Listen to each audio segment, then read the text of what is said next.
les yeux et les oreilles de la photographie contemporaine.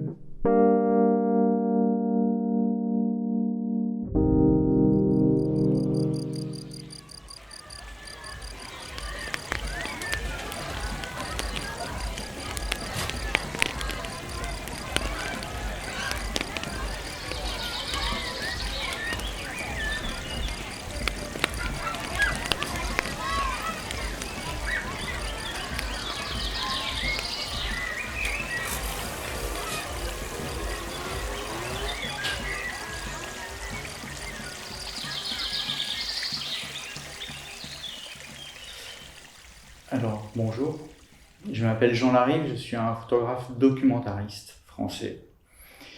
Mon parcours m'a d'abord conduit vers la poésie, à l'âge où on écrit des poèmes, à l'âge de Rimbaud. Ensuite, j'ai fait des études de philosophie et je suis devenu enseignant. J'ai enseigné la philo pendant 15 ans, avant de devenir photographe, il y a un peu plus d'une dizaine d'années. Au terme d'abord d'une formation à l'EMI-CFD, l'école des métiers de l'info à Paris. Depuis 2016, je suis photographe au sein de l'agence Myop. C'est un bonheur et c'est une chance pour un photographe, je pense, en tout cas pour moi, d'être aussi porté par la force d'un collectif. On est une agence, mais qui vraiment fonctionne encore comme un collectif. On est une vingtaine. Ce qui est intéressant avec cette agence, c'est que elle est à la fois très ancrée dans le monde réel et l'actualité même du monde, telle qu'elle se déroule, avec des photographes qui partent sur le terrain dès qu'il y a un événement important. Et en même temps, elle s'est laissée aussi la place, et de plus en plus, à des travaux, on va dire, d'auteurs, plus personnels, qui s'inscrivent dans le temps long, avec une démarche documentaire, et parfois même plasticienne, avec les réserves qu'on peut mettre sur le sens de ce mot. Mais en tout cas, voilà, elle arrive à... Plus ça va, et plus elle arrive à tenir l'équilibre entre des démarches artistiques, et un ADN ou une identité très photojournalistique.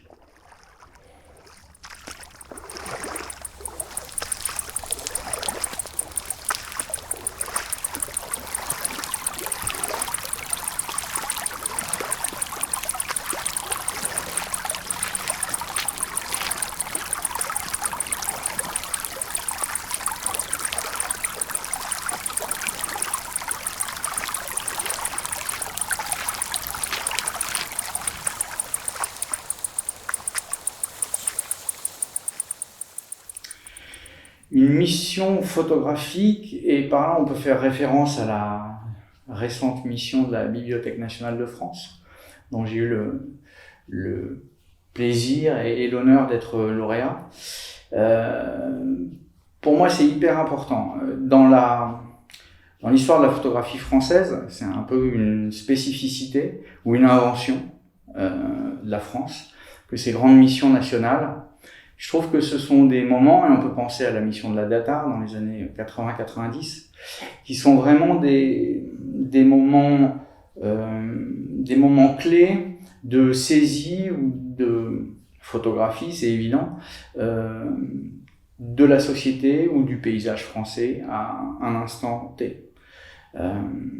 Ça a une valeur patrimoniale, au-delà de la valeur purement esthétique ou photographique, qui, moi, me parle. Assez rapidement, quand j'ai commencé à être photographe, il n'y a pas si longtemps, mais j'ai eu à cœur d'essayer de conduire ma pratique, en tout cas, vers l'action publique et vers les institutions. On retrouve aussi cette idée de photo-souvenir. Une mission nationale, c'est un ensemble de photos-souvenirs du pays à un moment donné. Mon premier souvenir lié à la photographie, c'est probablement dans un cadre familial, à travers une boîte d'archives photo qui était dans la maison de famille et où la photographie m'est apparue comme une manière vraiment importante pour fixer le temps. Et cette dimension de la photo souvenir est toujours très présente dans ma pratique et dans la manière dont je réfléchis mon travail de photographe. J'ai toujours à cœur non seulement de faire des photographies, mais aussi quand je peux, ou quand l'occasion se présente, de prendre soin des photographies qui ont déjà été faites sur un lieu ou à propos d'une situation. Au moment où j'ai reçu l'appel à projet de la grande commande photographique de la Bibliothèque nationale de France, j'étais déjà engagé sur 2 terrains dans des travaux documentaires en lien avec les rivières en France. Ça participe d'une volonté de travailler sur ce milieu assez particulier de l'eau douce, qui est souvent un petit peu délaissé ou en tout cas sous-médiatisé par rapport à d'autres milieux, celui des océans, celui des glaciers, qui sont souvent représentés, qui sont évidemment des marqueurs forts du réchauffement climatique notamment. Mais les rivières, c'est un peu moins facile à documenter, j'imagine. Et pour autant, si on ne vit pas tous près d'un glacier ou sur un bord ou en bord de mer, on vit tous à proximité d'un fleuve, d'une rivière, d'un ruisseau. C'est en quelque sorte mesurer, enquêter, documenter l'impact du réchauffement climatique sur ce que j'appellerais moi des eaux de proximité. Voilà, ça me semblait hyper intéressant. Et quand est arrivée la commande, j'ai réfléchi à la meilleure manière de poursuivre ce travail, de lui donner même une ampleur supplémentaire par le temps et l'argent aussi que m'offrait la commande de la BNF. Aussi, j'ai fait le choix de m'attacher au territoire de la Drôme, sur lequel j'avais un petit peu travaillé, avec une série qui était plus en lien avec l'imaginaire, la fiction, qui s'appelait Les Fragments d'Osvaldo. Et donc je connaissais un petit peu le territoire de la Drôme, j'avais rencontré quelques acteurs, notamment institutionnels, le syndicat de la rivière Drôme, et je me suis dit que ce serait une bonne porte d'entrée pour un travail documentaire plus approfondi et plus exhaustif sur l'eau et sa gestion à l'échelle de ce territoire. C'est comme ça qu'est née la série Au milieu coulerait la Drôme, dont le titre évidemment fait référence à un roman américain, mais où le conditionnel était déjà porteur de cette idée qu'elle pourrait cesser de couler, quoi. Et ce qui a été le cas l'année dernière au moment de la réalisation de ce travail, où il y a eu des kilomètres d'assec au niveau de la rivière.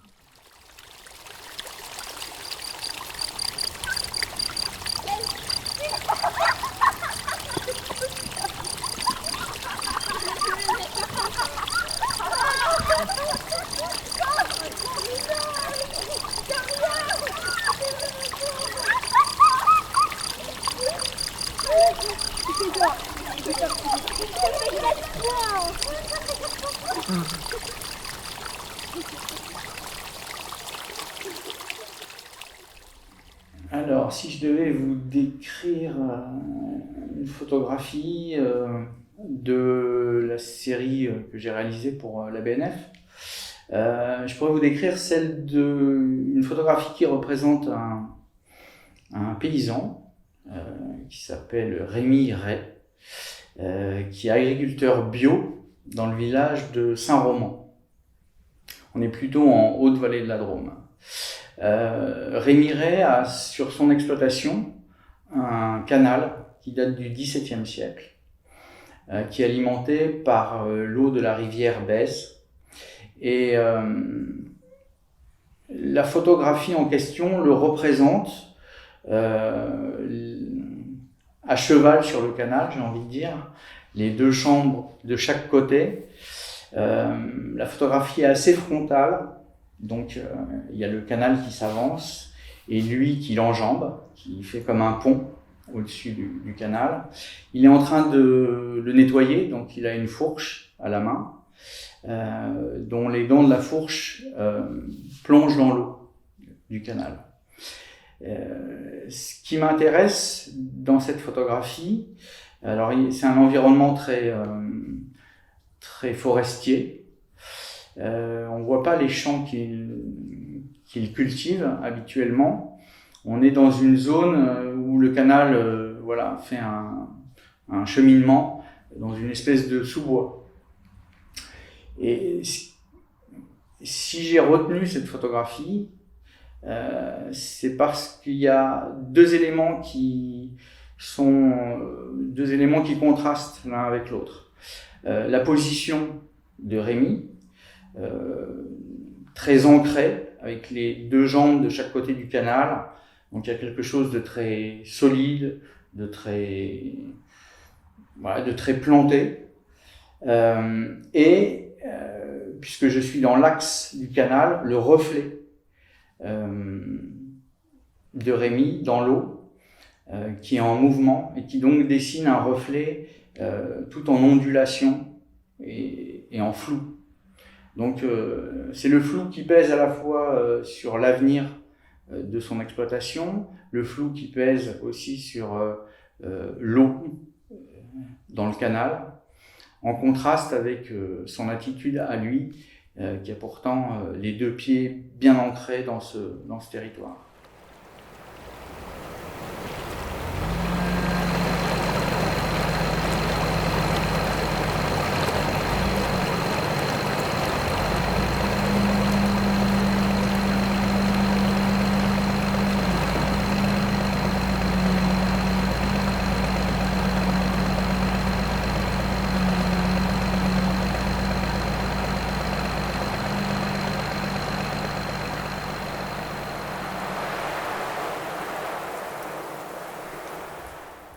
D'une manière générale, mon processus créatif est dicté par les sujets ou les situations que je suis amené à photographier ou à documenter. J'ai pour principe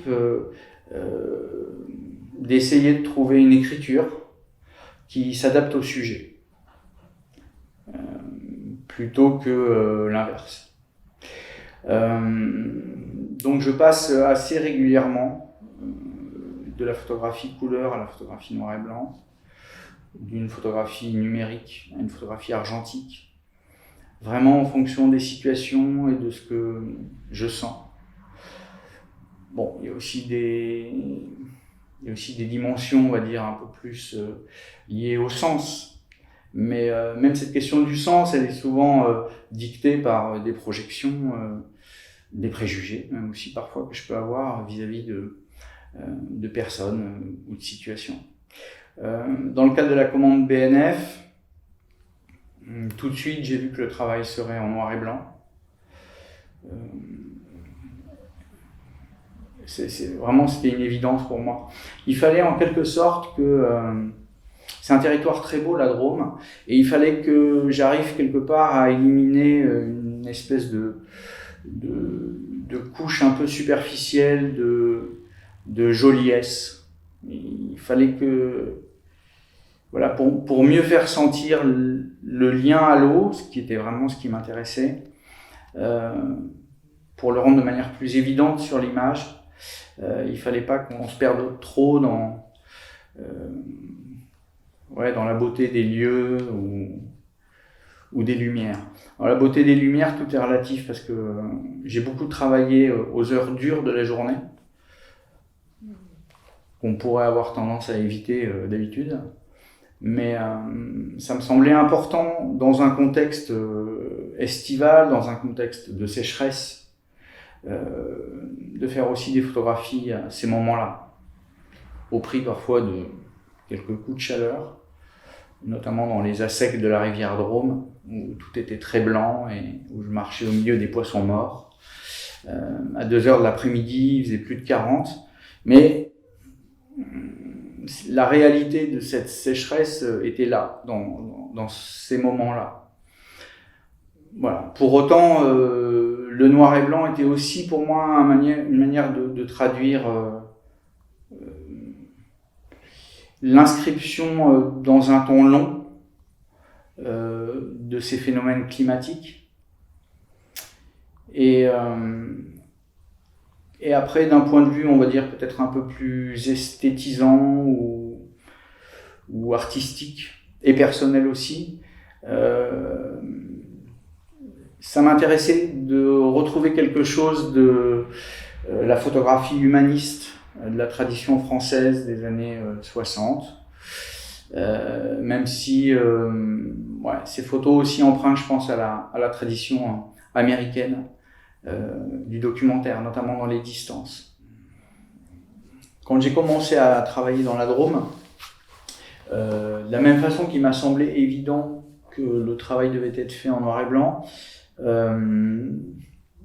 j'ai voulu que ce noir et blanc soit à la fois chaud et doux. Je voulais pas quelque chose de trop contrasté. La douceur, en tout cas pour moi, l'eau évoque avant tout l'idée de la douceur. Et pour ce qui était de la chaleur, c'était, même si c'est léger, une manière de rendre hommage à la situation, hein, quand même on est dans le midi de la France, et puis à la saison, qui est celle à laquelle j'ai travaillé de fin de printemps, début d'été. Et j'ai travaillé avec un moyen format numérique. Ça c'est pour le côté, on va dire, un peu esthétique. Ensuite, si la série dégage une forme de poésie, tant mieux, c'est pas forcément voulu de ma part, mais je crois que c'est lié d'une certaine manière déjà à la beauté des lieux et à la manière dont moi je les ai reçus, avec beaucoup de sensibilité, d'émotion, un plaisir à être là, tout simplement. C'est aussi lié peut-être au choix que j'ai fait d'être assez distancé. Dans mes prises de vue, notamment, il y a des humains quasiment dans toutes les photos, mais je suis jamais trop près. J'avais envie qu'on puisse presque dans chaque photographie considérer l'environnement. Hein. Encore une fois, je faisais plus des photos de la relation à l'élément, ou de la relation à la rivière, par exemple. Et donc, c'était un choix délibéré d'être dans cette distance qui remet, je crois, aussi l'humain à l'échelle d'une espèce animale présente sur le territoire. L'écologie, c'est bien sûr la prise en compte des éléments de la nature, mais aussi de l'humain en tant que élément également de cette nature. Et j'avais ça en tête régulièrement quand je faisais mes prises de vue, de me dire voilà, sois pas trop près, et il faut que qu'on voit pas tellement le décor, mais plutôt le milieu. Et comment l'homme interagit avec ce milieu. La série est construite globalement autour des relations à l'élément eau, mais elle se nourrit aussi de quelques détails. Et ce sont ces détails comme celui du tatouage, du chemin de planche, qui apportent à la fois un rythme et une intimité dans la série.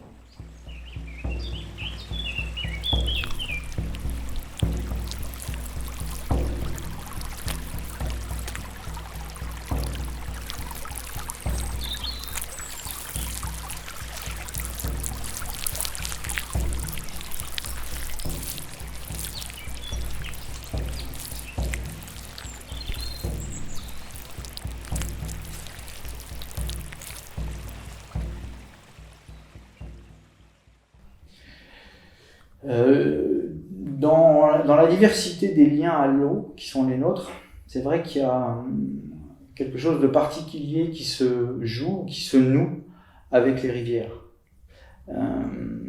L'eau vive, le philosophe Blaise Pascal disait qu'une rivière, c'est un chemin qui marche.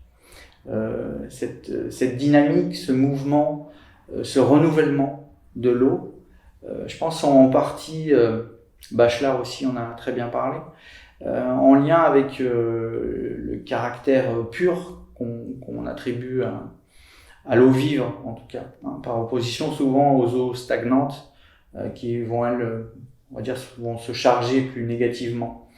Mais alors, du coup, ce rapport à la rivière, il est très présent. Dans la vallée de la Drôme, les résidents, encore plus peut-être que les touristes, voient dans la rivière un être, un voisin ou une voisine, sur lesquels ils veillent, donc ils sont aussi assez jaloux, notamment au moment où arrive justement l'afflux des touristes.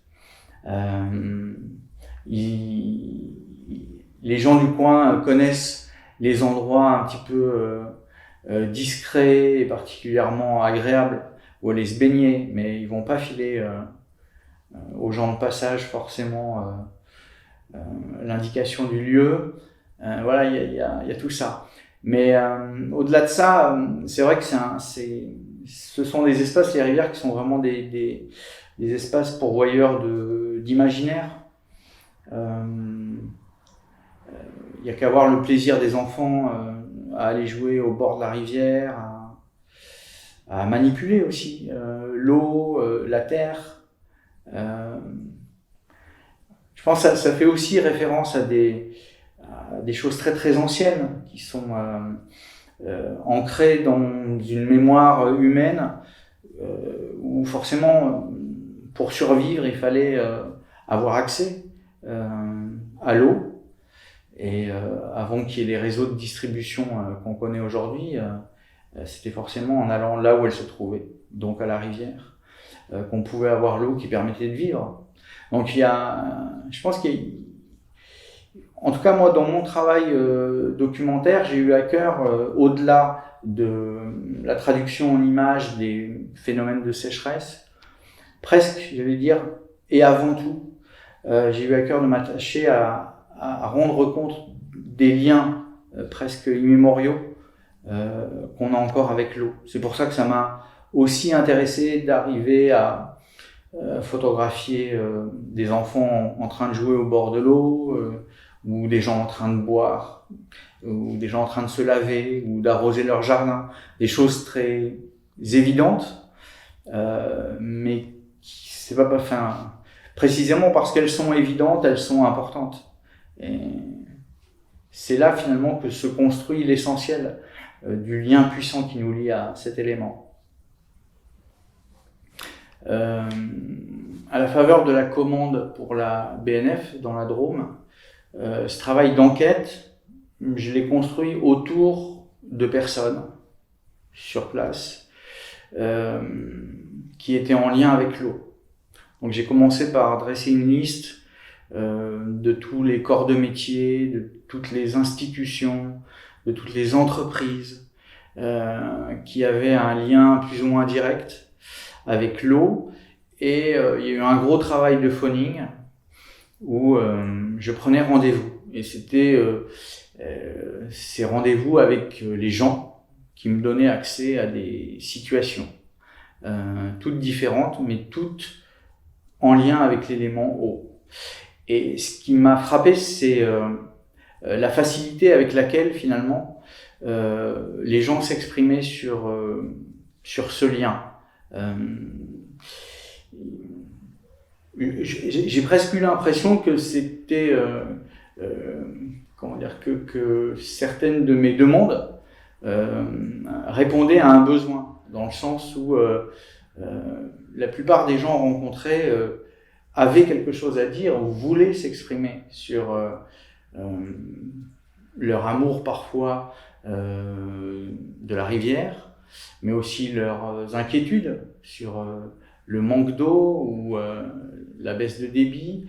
La plupart des gens avaient des choses à dire aussi sur les grandes politiques environnementales, ce qui leur convient, ce qui leur manque, beaucoup aussi. Voilà, il y avait une espèce d'évidence à parler de ces questions. Alors je pense que ça a été beaucoup lié aussi au fait qu'on était dans l'année la plus chaude et la plus sèche de notre histoire récente. Ça a beaucoup contribué, c'est-à-dire que au-delà de mon petit sujet documentaire, les discussions autour de l'eau occupaient beaucoup les conversations. Enfin, voilà, c'était au cœur des préoccupations des gens à ce moment-là. Et c'est bien tombé, finalement, pour moi, que je sollicite toutes ces personnes sur la question de l'eau à ce moment-là. Une anecdote qui me revient, c'est d'une personne que j'ai pas photographiée. C'était un restaurateur que j'ai rencontré en allant au resto et qui était un ancien paysan de la vallée de la Drôme, qui avait connu même pendant un moment des fonctions importantes au sein d'un syndicat des agriculteurs locaux. Et à la faveur de notre échange, il a glissé cette formule, il a dit l'eau est devenue un problème. Et il est important aujourd'hui et dans les années qui viennent d'accepter de considérer que l'eau est un problème. Et cette formulation toute simple de l'eau problème, à la fois m'a permis de valider la justesse ou en tout cas la légitimité de ce travail, mais au-delà de ça, m'a aidé à mieux percevoir et à mieux comprendre les enjeux qui étaient ceux de la sécheresse. Des enjeux qui sont à la fois environnementaux, évidemment, avec des pertes sans doute irréversibles au niveau de la biodiversité, mais c'est peut-être quelque chose qui est un peu plus nouveau dans la réflexion sur ces sujets. Les enjeux sociaux et les répercussions sociales que vont avoir les manques d'eau. Dans le passé, lorsqu'on fait référence, il y en a eu déjà, à des guerres de l'eau, comme ça s'appelait à l'époque, c'était surtout des guerres de conquête de territoires ou de ressources. Si aujourd'hui on parle de conflits et de conflits d'usage autour de l'eau, c'est plus à l'intérieur d'un même territoire la manière dont l'accès à l'eau et l'utilisation de la ressource va être distribué. Sur un territoire à l'échelle d'une vallée comme la Drôme, c'était tout à fait symptomatique de se rendre compte à quel point très rapidement ces conflits d'usage naissent entre les besoins agricoles, les besoins en eau douce, notamment au moment de l'été, période de fort afflux touristique, et principalement ces deux-là, quoi. J'ai photographié des situations et des personnes qui sont des acteurs de début de conflits d'usage. Des agriculteurs, par exemple, qui se sont mis à dos des associations qui défendent un accès à l'eau plus réglementé, plus limité aussi pour les usages économiques. Bref, j'ai photographié des gens qui sont en conflit sur le territoire. Et pour autant, tous ont non seulement quelque chose à dire sur l'élément eau, de leur point de vue, mais tous cohabitent sur ce territoire. Et j'ai vraiment à cœur d'arriver dans les mois qui viennent à organiser une rencontre, une exposition peut-être, sur place, où tout le monde serait convié et où l'exposition serait aussi un temps de rencontre, d'échange, de discussion. Une manière aussi peut-être pour ces personnes de se sentir un peu plus proches les unes des autres et un peu plus réunies par leur amour, parce que moi c'est ce que j'ai vraiment observé chez chacune, leur amour du territoire et leur intérêt à la préservation de la ressource.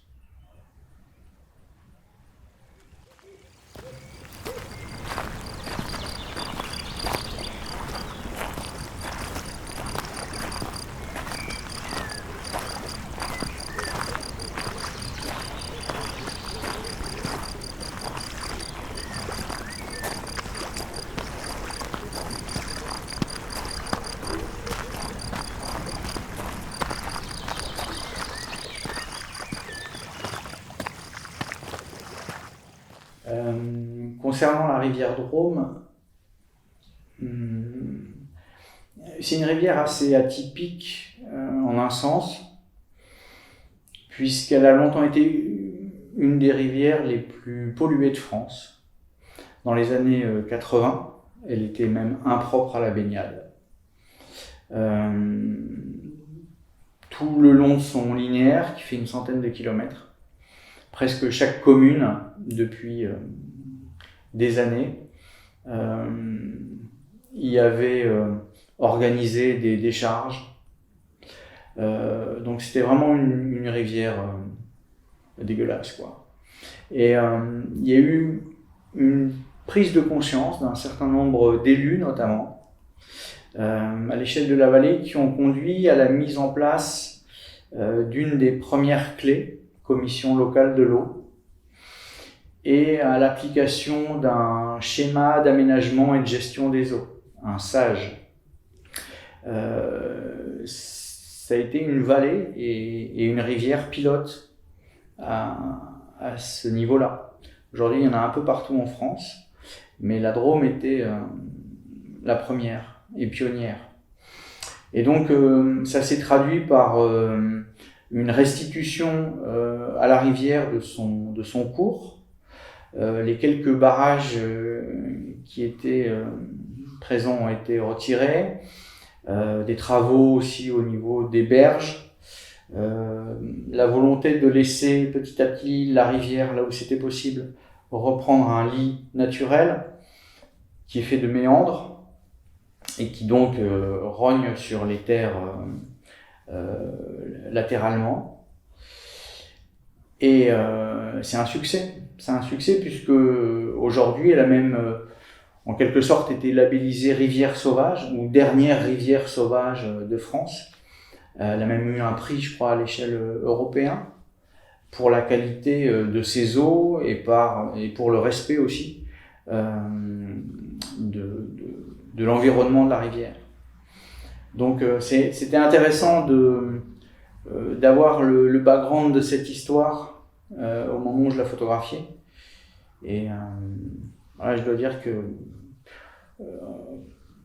quasiment tous les jours, pendant ce travail documentaire, j'ai été évidemment sensible à la beauté aussi des lieux dans lesquels j'étais amené à travailler et à faire des photos. Alors parmi toutes les rencontres que j'ai été amené à faire à la faveur de ce travail, évidemment, ce sont des rencontres humaines et toutes n'ont pas le même sel. Et il y a des moments et des rencontres qui m'ont vraiment impressionné et marqué. Je pense en particulier à celles qui touchent à la spiritualité, mais parce que ça touche aussi aux imaginaires qui sont en lien avec l'élément. Je pense aux rencontres avec la chamane, Emmanuelle, et à ce moment très particulier du rituel de la mue qu'elle accomplit avec son compagnon un matin dans une rivière un peu isolée. La rencontre aussi avec un sourcier et voilà, évidemment avec des dons et un magnétisme, c'est le cas de le dire, assez hors norme. Alors, d'ailleurs, lui avait un discours assez intéressant sur l'eau, mystique, sans doute, mais son discours c'était de dire il y aura toujours autant d'eau, ce qui n'est pas forcément vrai, puisqu'il y a une partie qui s'évapore et qui se perd. Mais lui disait il y a toujours autant d'eau, sauf qu'elle s'est déplacée. C'est comme si elle s'était retirée, elle est ailleurs. Donc forcément, là où elle est partie, il fait plus chaud, c'est plus sec. Elle est peut-être plus profonde, mais voilà, c'est juste qu'elle s'est déplacée. Et il avait un discours qui liait ça aussi à presque une espèce de volonté. C'est-à-dire que si on ne prend pas soin de la nature quelque part, alors en suivant sa propre volonté ou une volonté supérieure, se retire, se met à l'écart, se protège en quelque sorte, elle-même.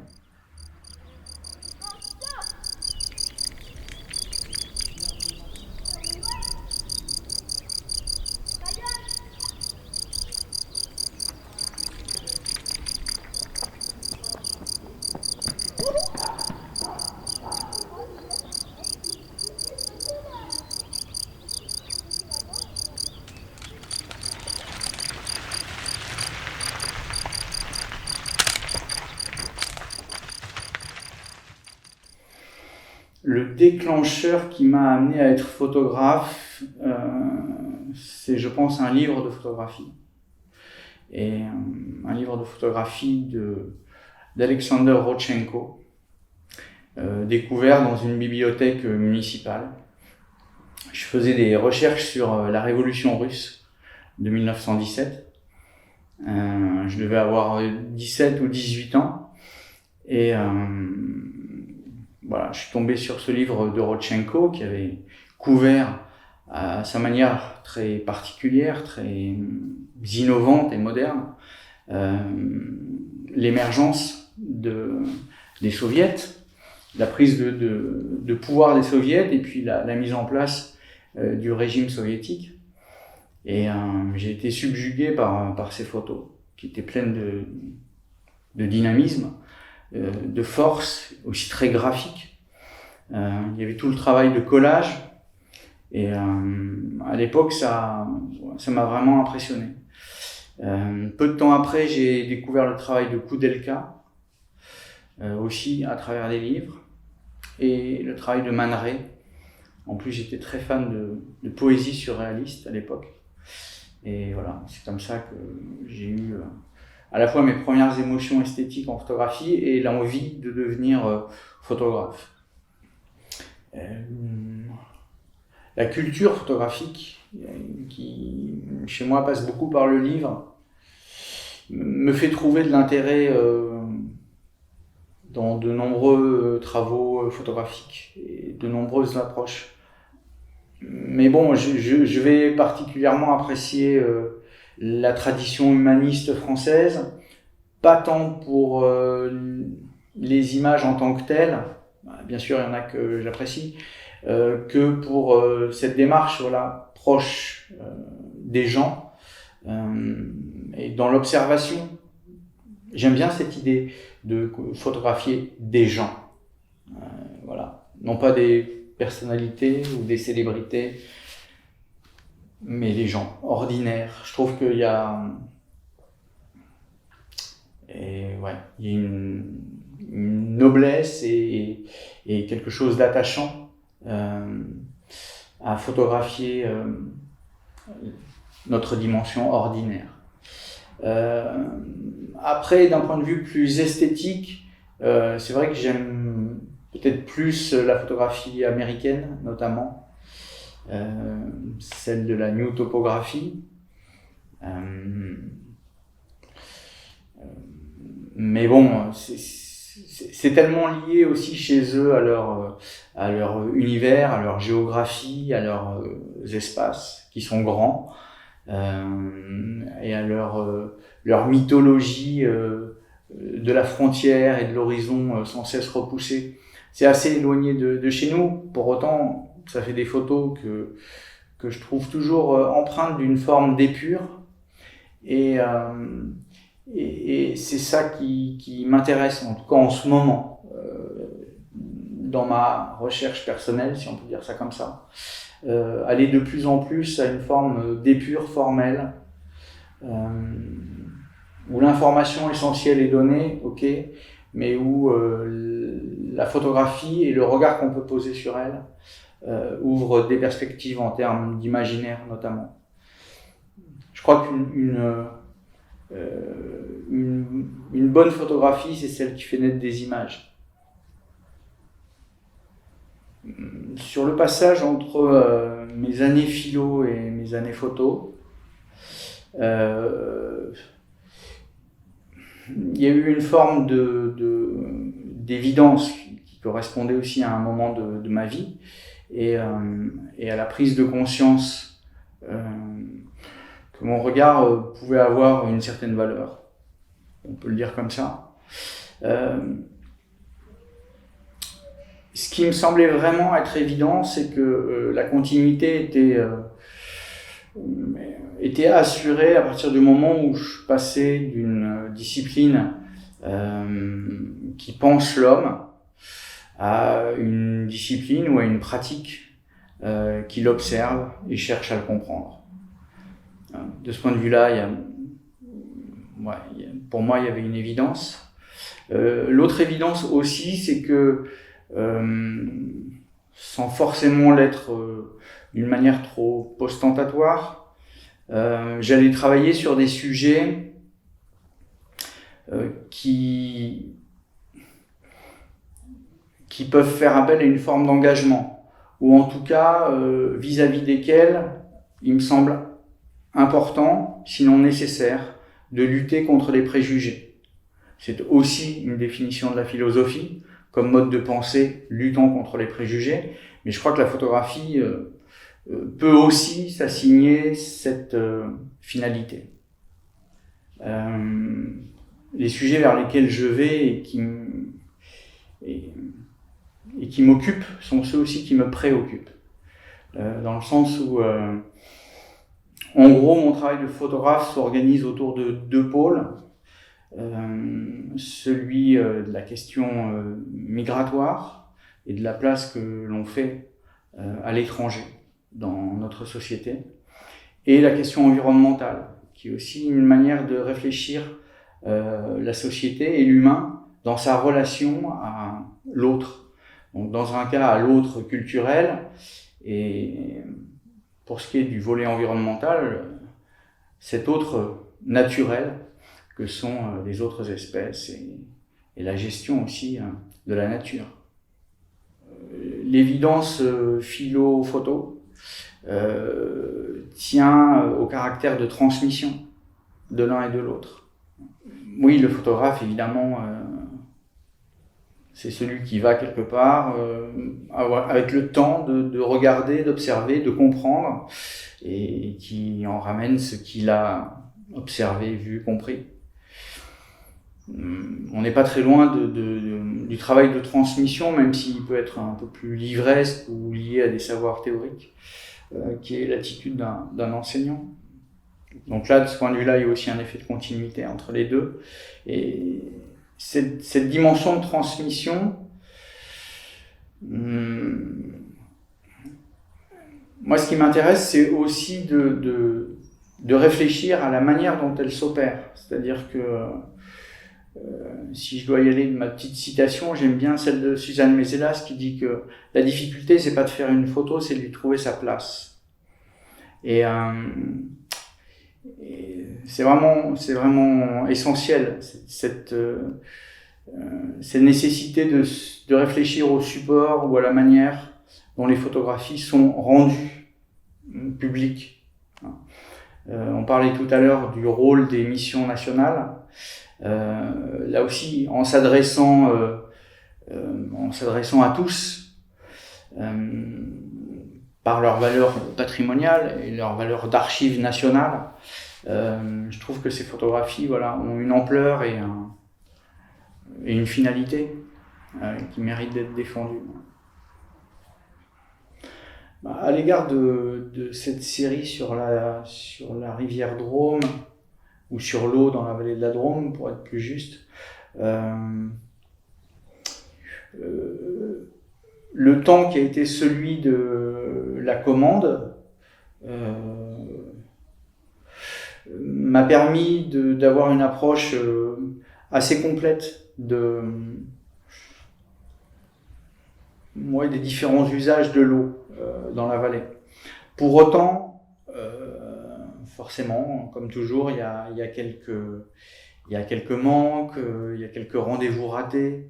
Je pense que je vais essayer dans les mois qui viennent,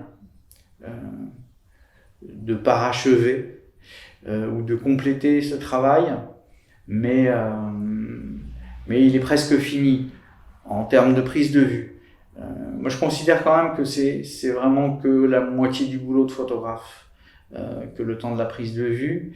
Et j'en dirais pas autant de la deuxième partie du travail, qui consiste à trouver pour chaque photo sa place, et donc à déplacer chacune d'elles, à penser de nouveaux récits visuels, de nouvelles transmissions en fonction des editings qui sont faits.